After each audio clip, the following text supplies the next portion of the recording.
Magandang umaga sa lahat. Ang topic natin ay Ezekiel 30, 31, and 32 and 1Peter 4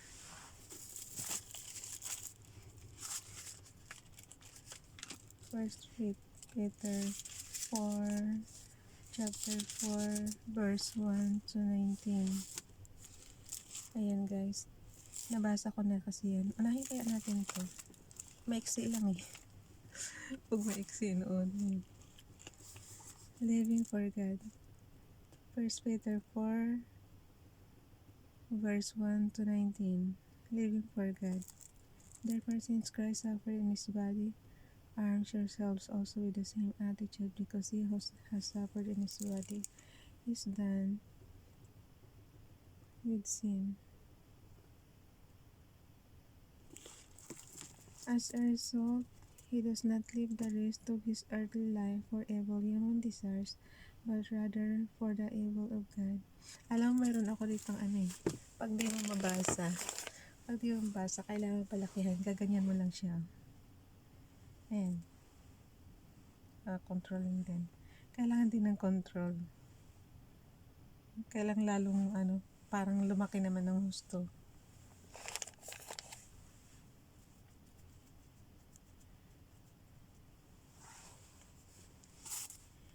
As a result, he does not live the rest of his earthly life for evil human desires, but rather for the will of God. Ayun.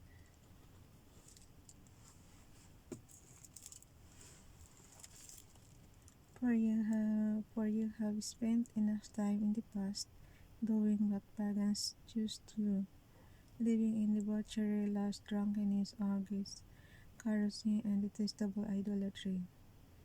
Ang daming kasalanan, no? Debauchery, lust, drunkenness, orgies, carousing, and detestable idolatry. 1, 2, 3, 4, 5, 6.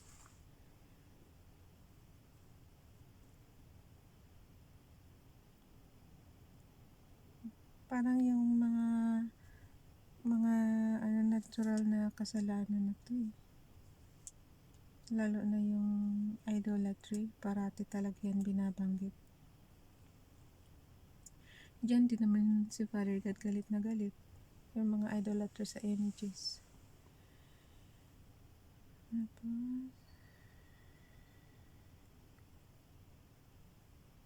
May mga ginuhitan na ako ito.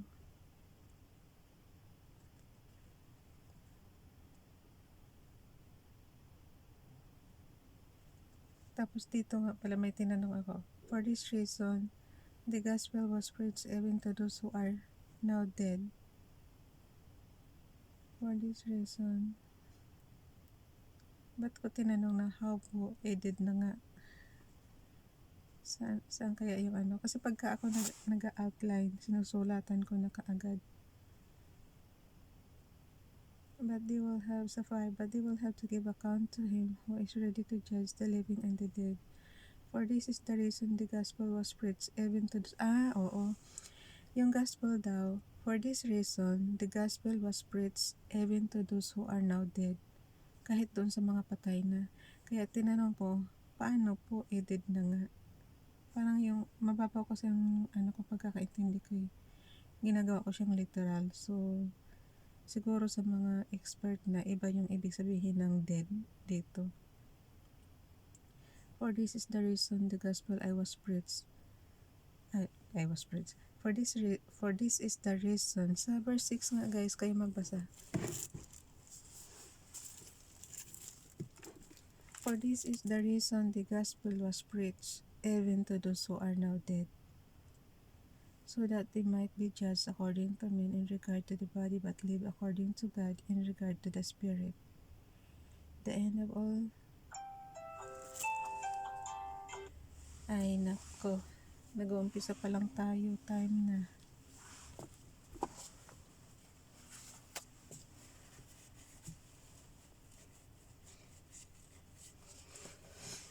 Bilis na.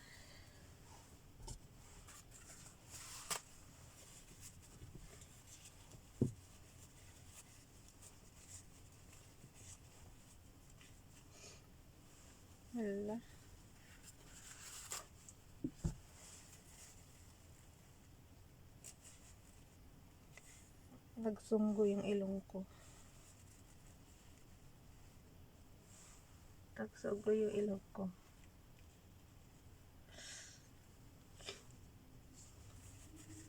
Ano ba yung nagsunggo sa Tagalog?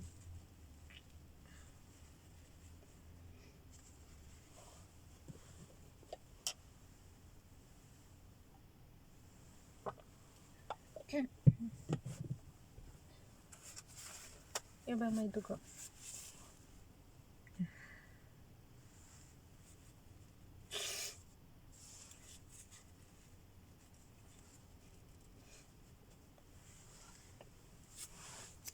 Nagsunggo siya.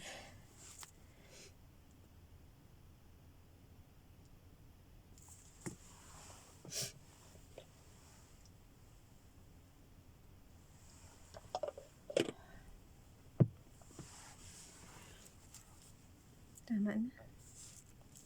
Nabasa ko na naman ito. Basahin nyo na lang, guys. Literal kasi ang pagkakaintindi ko doon sa verse 6. Kung paano ipipreach yung gospel doon sa mga patay. Suffering for being Christian, sa verse 12. Dito sa may nakalagay naman akong need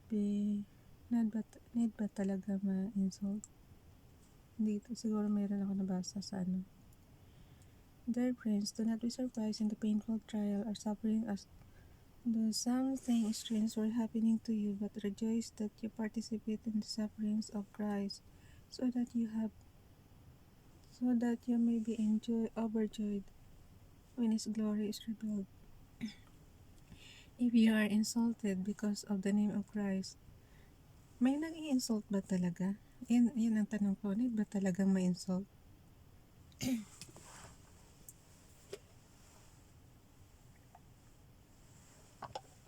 Excuse me talaga.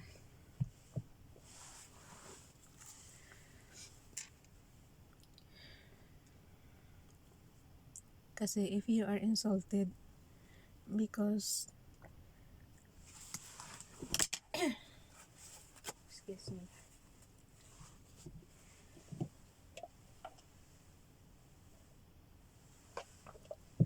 Struggle talaga ako pagka bagong gising ba, tapos magbasa. Struggle kayo ay. Siyempre bagong gising, yung bang hirap ka pa sa pag mo, tapos ngayon nasunggo pa yung ilong ko. Awan ko, di ako maintindihan ng mga Tagalog siguro, basta Bisaya yan. Ayan. Yun dito sa sa chapter 14. If you are insulted because the name of Christ, you are blessed, for the Spirit of glory and God rest on you. Kaya ang reaction ko is, need ba talaga ma-insult? May nang-i-insult ba talaga ng mga tao? Pag kayo ba nakakita ng di ba dapat respect lang tayo? Hindi natin kailangan i-insult. Ano man ang religion ng bawat isa, hindi dapat i-insult. Ayan. You suffers the murder kind of criminal of heaven is Hitler. However, if you suffer as a Christian, do not be ashamed, but praise God that you bear that name. Kung nag-suffer ka raw as Christian, huwag raw mahiya, bagkus magpuri. For it is the judgment to begin the family of God, and if it begins with it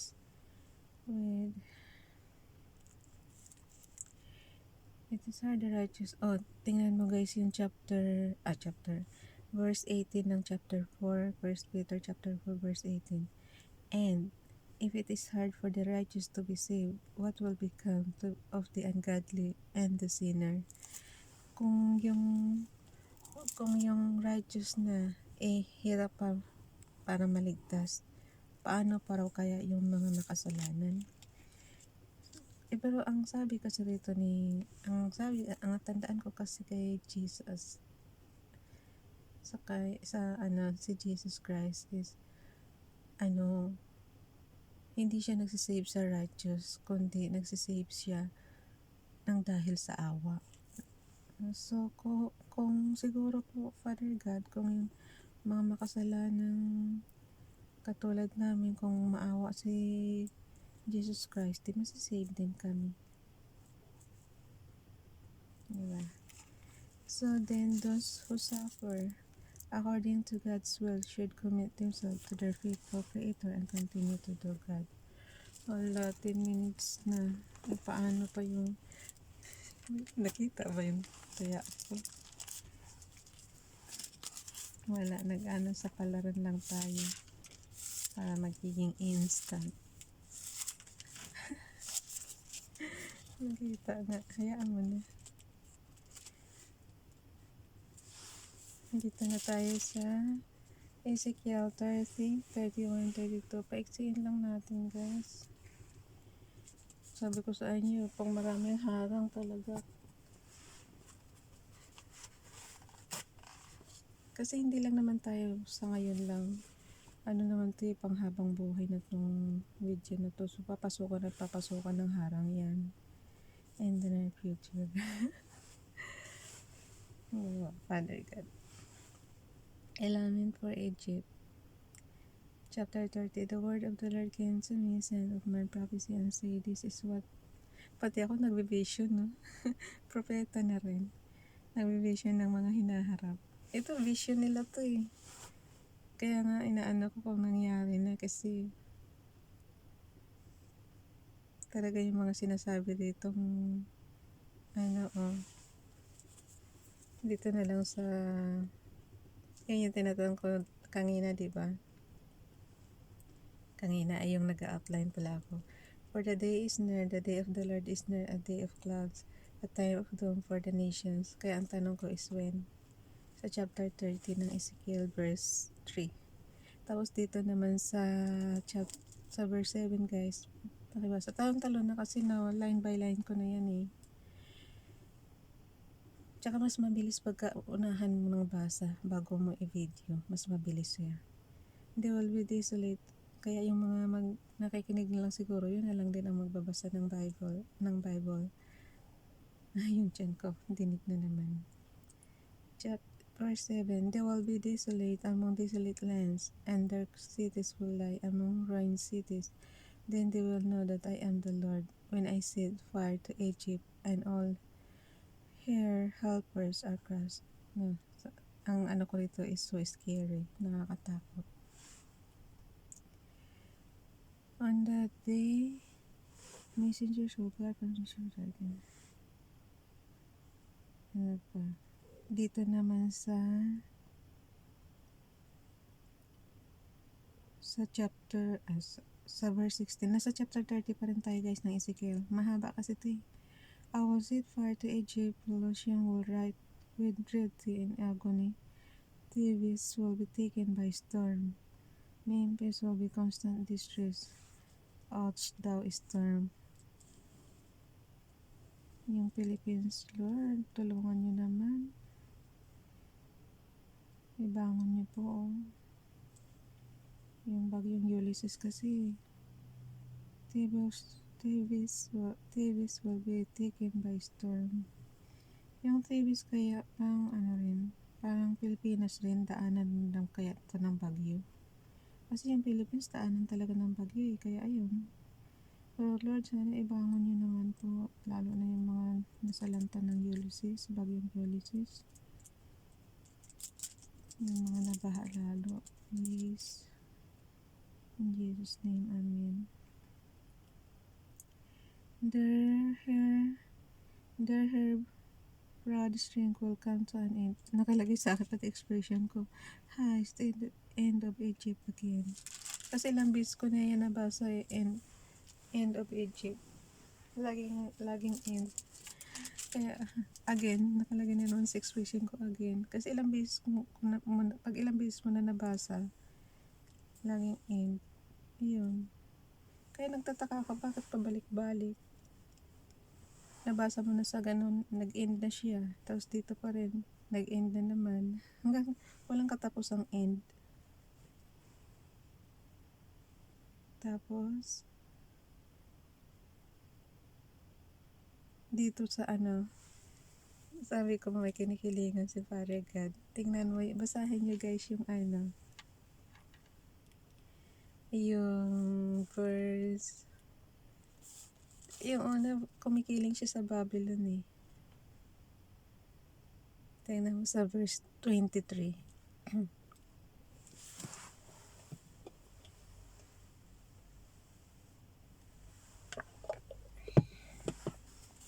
I will strengthen the arms of the king of Babylon and put my sword in his hand, but I will break the arms of Pharaoh. Yung king Pharaoh ng Egypt to eh. Diba nga sabi ko sa inyo yung nakaraan natin na exile din sila. Doon, yung Babylon din ang umano sa kanila. Kaya nga sabi ko, ang galing-galing talaga ng army ng Kaya sabi ko rito sa Campi Sigad sa Babylon versus Egypt. Kasi diba, niya, binigyan niya ng strength si yung king ng Babylon. Tapos si King Pharaoh, inano pa niya ng, inano niya yung kamay nito eh, para hindi makapag ng sword.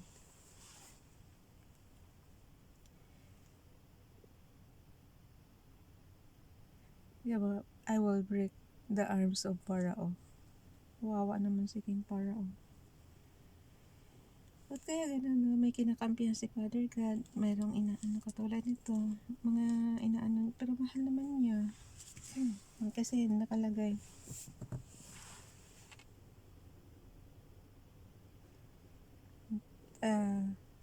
dito sa 31. Son of man, si to Pharaoh, king of Egypt, and his hordes. Oh. Nag-end na nga po kayo dito sa chapter 30, diba?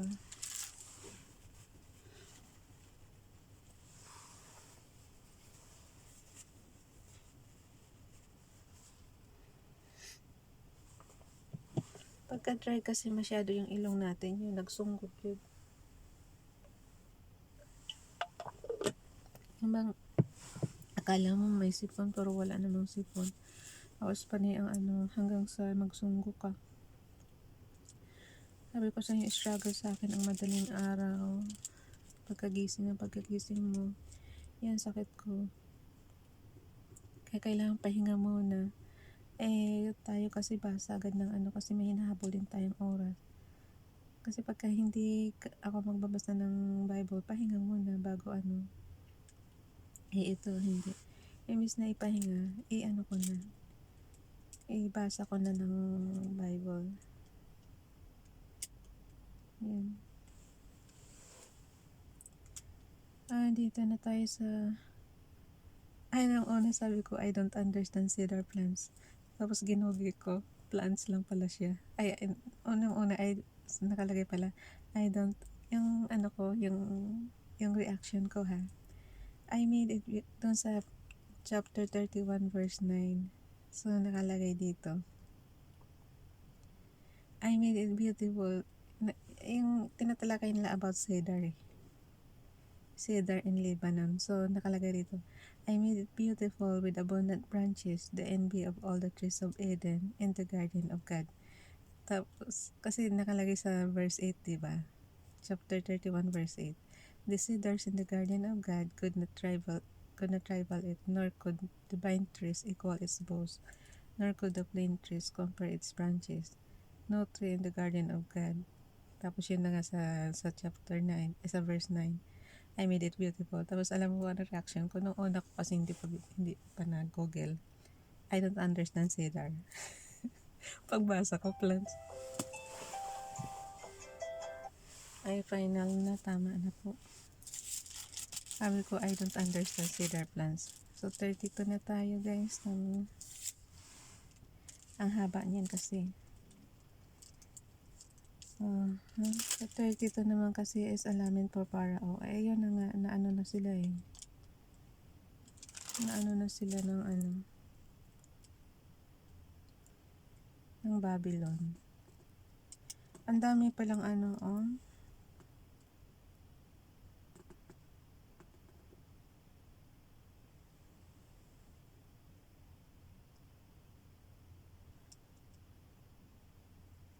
the word is drawn, heard the track of the Hordis from within the grave. The mighty leaders will save Egypt and her allies. The mighty leaders will say of Egypt and her allies, they have come down, and they lie with the uncircumcised, with those killed by the sword. Oh, ang daming binanggit na bansa. Assyria, Elam, Meshe, and Tubal.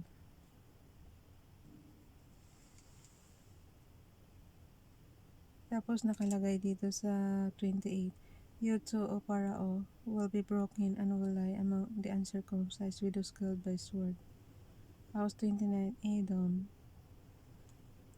Dami naman.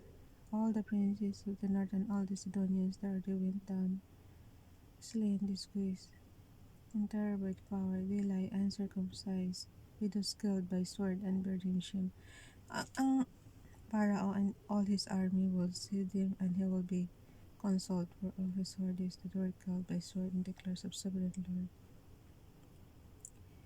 God declares the sovereign Lord, although I had him spread terror in the land of the living, Pharaoh and all his hordes will be laid among the uncircumcised, with those killed by the sword, declares the Lord. Will be laid among the uncircumcised. Oh.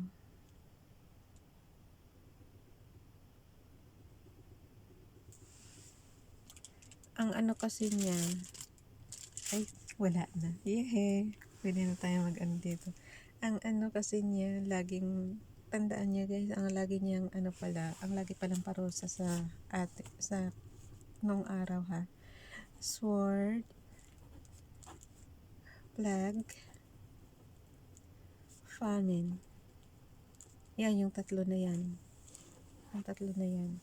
Kaya kung di ka papatayin sa sword, yun, yung sabi ko sa inyo, yung King Babylon, diba, manungat sila doon. Mga sumalakay nga yan. Siyempre yung mga army, mga sword yun. Papatayin ka naman sa flag, papatayin ka naman sa famine, tatanggalan ka naman ng food supplies. Yung mga ganong sitwasyon. Okay guys, dasal na kayo ng sarili niyo. Ako magdadasal na rin ako ng sarili ko. Kaya hindi ko na pinaparinig talaga sa ano.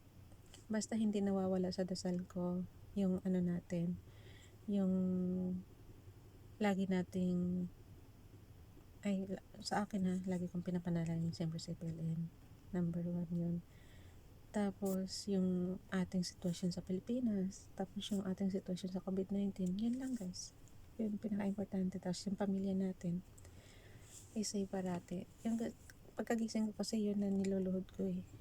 Yun. Ay, makalaya na si FLM. Ganun, lagi parati kong inaano. Kaya lang, dinadasal ko na, hindi na ano, para hindi makontra ba. In Jesus' name, Amen. Bye-bye guys. Love you Philippines. Ingat parati, lalo na pamilya ko. In Jesus' name, Amen.